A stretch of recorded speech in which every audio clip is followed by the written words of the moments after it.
Revelation 2318. From the 29th of April 1942. Contact with the spiritual world.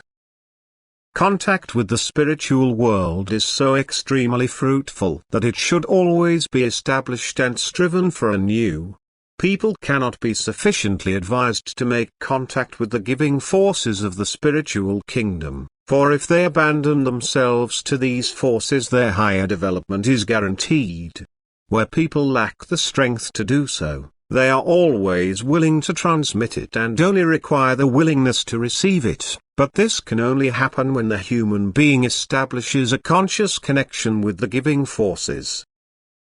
These beings are also subject to conscientious laws, and certain preconditions must be fulfilled if these beings are to be able to take action.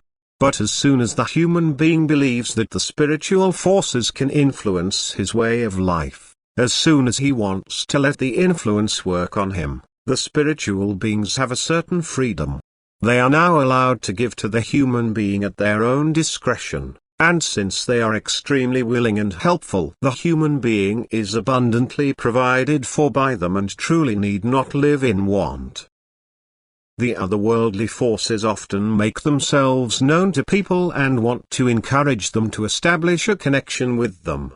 They use every opportunity to direct their thoughts to the kingdom which lies beyond the earthly, and as soon as the human being occupies himself with such thoughts, that is, he dwells with them for a longer time, they are already able to influence him through mental transmissions. But if the work of these beings can be made credible to a person so that he establishes contact with them himself, then a measure of knowledge will mentally flow to him which will no longer let him feel the earthly heaviness in the same way. Thus it signifies strength and grace for the human being. And the spiritual powers can hand out unmeasured, they set no limits as long as the human being does not set such. They are always and forever ready for the earthly child which longs for them, because this was entrusted to their protection and they are allowed to give to it for the time of its earthly career according to their desire. And if they keep in contact with these spiritual beings, they will never be without help. For the spiritual beings are very capable and in their love they are always ready to give.